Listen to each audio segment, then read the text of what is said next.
KTN News. Get the whole story.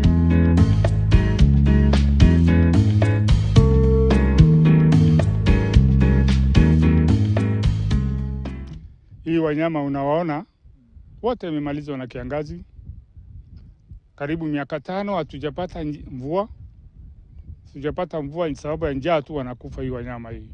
Sasa vile ardhi yetu hii hatuna shamba lolote, shamba ile tuko nayo ni wanyama. Haswa sisi kama jamii ya wafugaji mwaka 5 iliyopita hatujapata mvua. Usaidizi ile ambao ulikuwa tunategemea mbeleni kwa pande ya masomo kukula ni mvugo imeisha.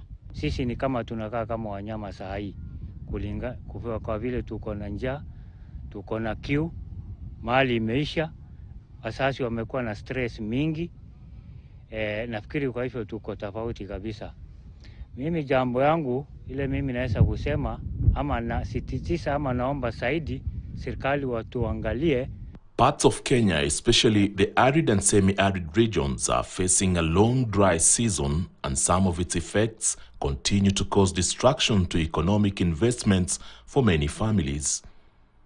Most of the affected areas are occupied by livestock as their main source of livelihood, and now they have been left to migrate to remote areas in search of grass and water. Pastoralists in the areas have lost millions of livestock due to the drought. Our journey to the affected areas highlights the magnitude of the famine as we drive into the harshest villages, and what we witnessed is a sad scenario. These are tales of famine.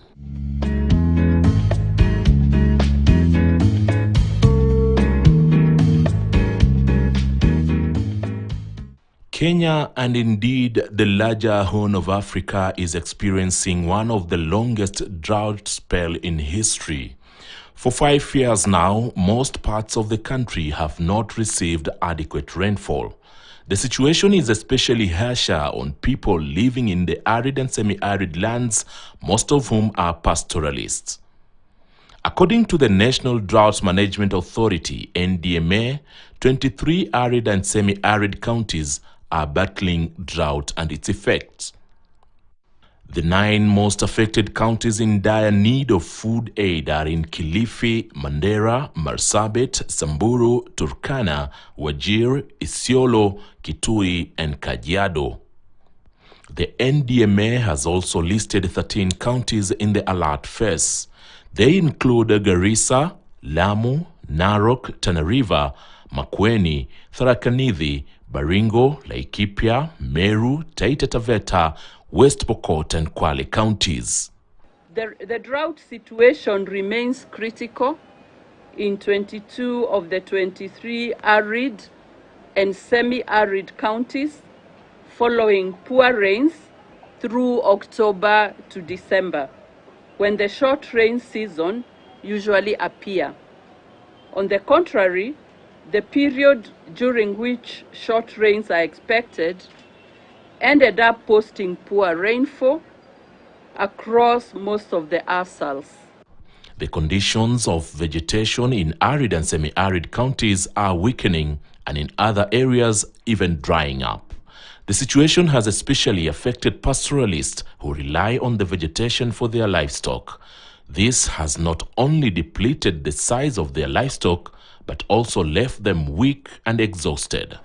Consequently, the body condition of cattle and goats ranges from fair to poor as a result of long trekking distances in search of water and pasture. Drought-related livestock mortalities, therefore, continue to be reported in several counties. Marsabit County is one of the most affected counties in the country. On our journey to Marsabit, we conducted spot checks in Laikipia, Isiolo, and Samburu counties. Carcasses of domestic and wild animals highlight the arid terrain. Herders and their families still searching for grass and water. The rural parts of Marsabit County paint a grim picture of the effects of prolonged dry season. Marsabit is the second largest county in Kenya with a size of 66,923 square kilometers with a population of 459,785 people, of which 243,548 are male and 216,219 are female. So far, about 70,000 households have been affected by the drought. The situation on the ground is indeed very bad. The situation is getting out of hand.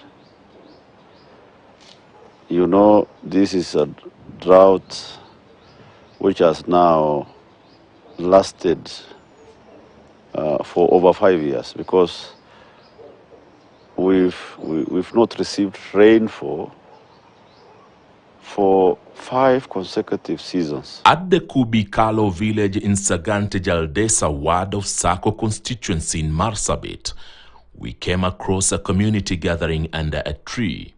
Well-wishers who included professionals from this community are here to offer their support.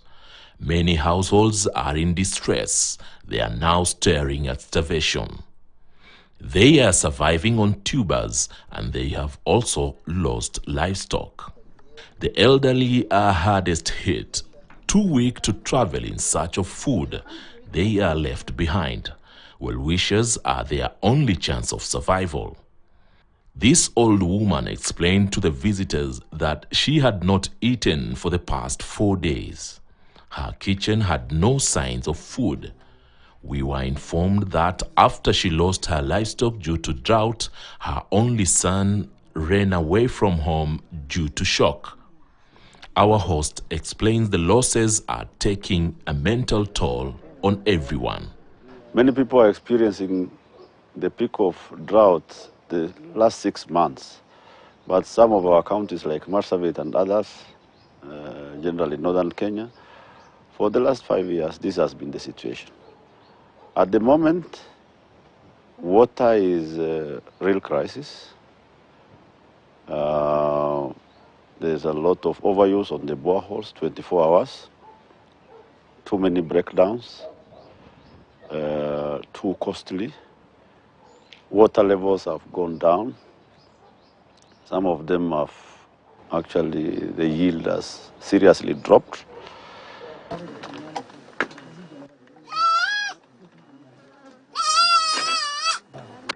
In the neighboring villages of Dukatu ward, the majority have migrated to other areas while the rest live in wretched conditions. The makeshift structures they call home offer little to protect them from the harsh conditions. Their main concern is food. They claim people have succumbed to starvation in the area. Sisi hatuna chakula, hakuna season since from 6 years sijampata hata mavuno hata katika Marsabit. Lakini njaa karibu kukufa paka saizi. Wengine wamekufa. Kuna mtu yote amekufa kwa sababu ya njaa? Ndio wamekufa. Karibu watu 5 wamekufa katika jamii yetu ya hapa. We have not reported deaths. Kenyans have not died from the drought at the moment. The conditions are slightly better in Sibiloi North Horr constituency, which received minimal rainfall. There are signs of hope, but the revitalized vegetation has attracted pastoralists from the neighboring communities. Resource-based conflict is now simmering. Most of the rains, the short rains or the light rains that we received happen on the side of Ileret, the Dasanaj community. So Gabras from North Horr, from Dukana, they are really moving towards that territory. So we felt that, if you don't really address this issue at this particular time, there's going to be a big problem. For us to discuss, further interventions, we have to first agree on the ceasefire. And then we have to ensure that our communities are able to share the little resources available. That's pasture and water. And also come up with a committee, the herders themselves, who are going to engage each other, who are going to discuss their issues, who are going to share, information to avert, any conflict that's going to occur around this time. There was a lot of concerted efforts, too many interventions from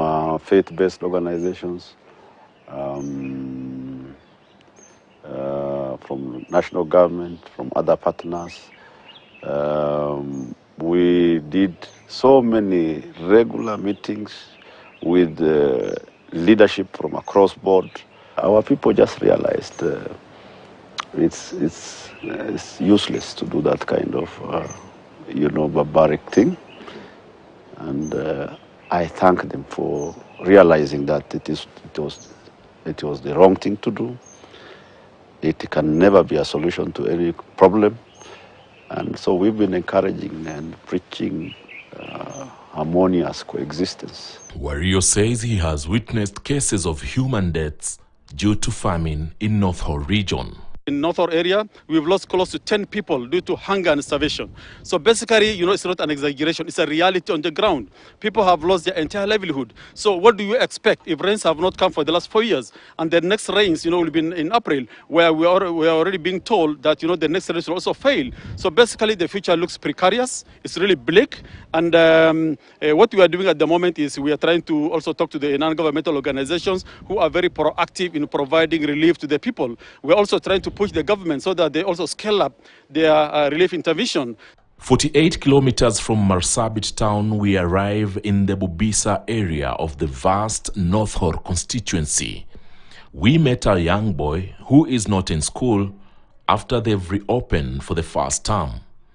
We learned that his parents lost 3/4 of their livestock. They cannot afford to take him back to school. He now gathers carcasses before setting them ablaze. His father is stressed. No words can describe what he is going through. Our children will not go to school. Schools will not be open because parents have no resources to pay for school fees. The situation is dire. We are going to have massive dropout from school. So basically, we really encourage, we really appeal to the government, we really appeal to the president. Na ile ilikuwa mbele tunasomesha na Ivugo kwa sababu ya karo shule, kuna wale wamekosa kufanya test ya university wamerudi nyumbani. Na tunaendelea kuongojea KCP. Na ile ambayo tunatarajia ilikuwa tumepanga tutapeleka shule na watoto wetu ni Mvugo zimeisha. Haswa sisi kama wamama tumekosa namna ya kufanya. Tumefikiria sijui tutapeleka hii watoto wapi. In Kambinyoka village in the North Horr region, women take care of the few remaining livestock, feeding them with ugali and tubers. They hope their efforts can save the remaining skeletal animals. Pregnant women and young children aged 5 years and below suffer from malnutrition. Unfortunately, high rates of children at risk of malnutrition have been noted in Marsabit, Mandera, Garissa, Baringo, and Isiolo counties. The number of children affected by malnutrition is about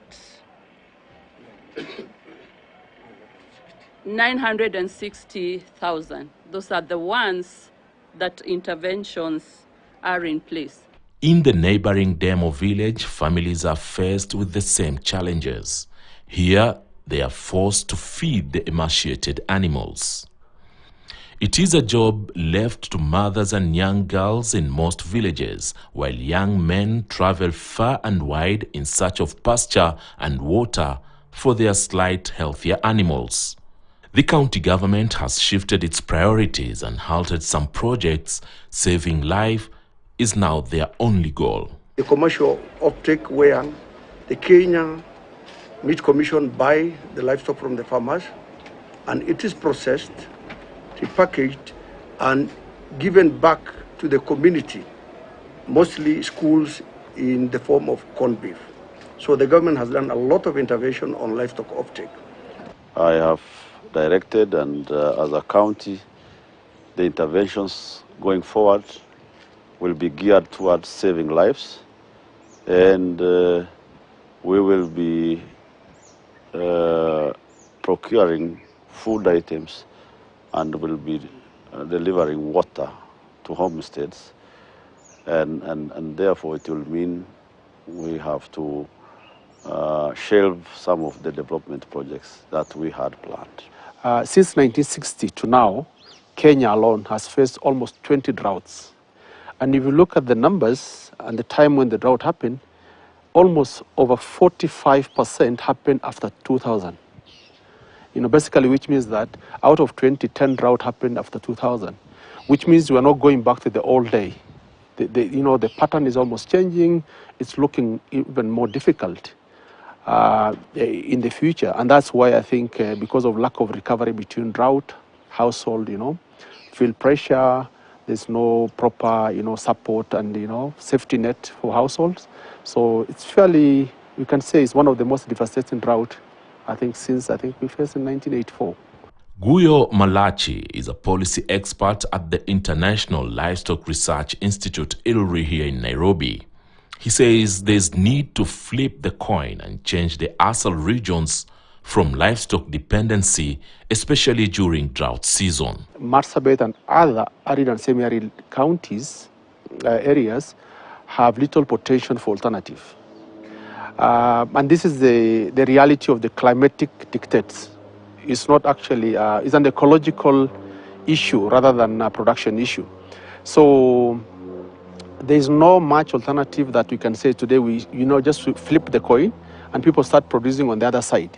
It's not like that. I think the most important question is, how do we, in the evolving reality of drought, how do we evolve our support to a system through efficient market offtake systems, which we don't have right now? Number two, how do we match our action with early warning? Early warning over the last 10 years have actually evolved quite positively. It's very predictable that a disaster is coming, a drought is emerging. It takes 6 months between the normal part of the drought to an emergency. But what we do between that 6 months is actually a question, very important question now we need to understand. With the long dry season also being affected by the effects of climate change, there's need for government institutions to refocus and change some of the policies in tackling the drought. We have the policy, we have the thinking, but we have a critical issue there. The critical issue is actually we have gap. One of the gap is the financing gap. We have this nice thinking around policy and what to do, but I think we are not matching our policy, aspirations with funding, and that has to be fixed. County and national government has almost shared responsibility, but I think county being an asset structure, they are a bit tepid in their approach, and they don't have the necessary legal and policy framework that is supposed to complement. And county is closest to people affected by drought. The third, I think, is the capacity issue.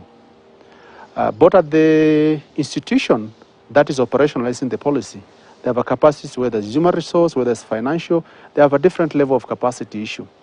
Kenya is among the countries in the Horn of Africa that makes good use of early warnings provided by the NDMA. This information helps in dealing with issues such as famine, and organizations can mitigate their challenges. Early warning over the last 10 years have actually evolved quite positively. It's very predictable that a disaster is coming, a drought is emerging. It takes 6 months between the normal part of the drought to an emergency. But what we do between that 6 months is actually a question, very important question now we need to understand. So the short of it is that we don't have good alternative. The NDMA and the county steering group, it meets regularly, of course chaired by the governor, co-chaired by the county commissioner. We use that information. It's one of the most active and effective steering groups in the country.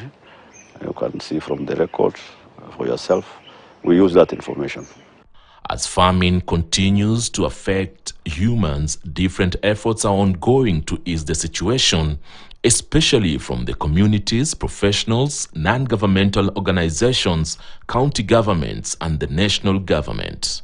The move now shifts from not only saving livestock, but also saving the lives of Kenyans who are facing hunger in the affected areas. What you are seeing behind me is that communities are being provided for with some food stuff so that they can be able to, tend to their families without having to overexploit natural resources. We are also doing water tracking because water is one other scarce commodity during prolonged drought. Then we have mid-term measures and also long-term measures, and these are basically, providing boreholes, digging water ponds. Although that is the situation in Marsabit, I want to say it's not any better in the rest of the FCDC counties. So my plea to partners, to national government, is to step up their interventions. We are grateful for what they have done so far. We appreciate. But the situation is really getting out of hand.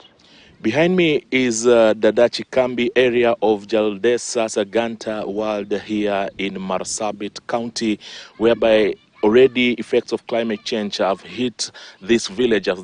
They've already lost a lot of livestock. And what is worrying them right now is that in the next few weeks, they could bury even their loved one due to the effects of climate change that are leading to famine in this area. Ali Manzu, KTN News, Marsabit.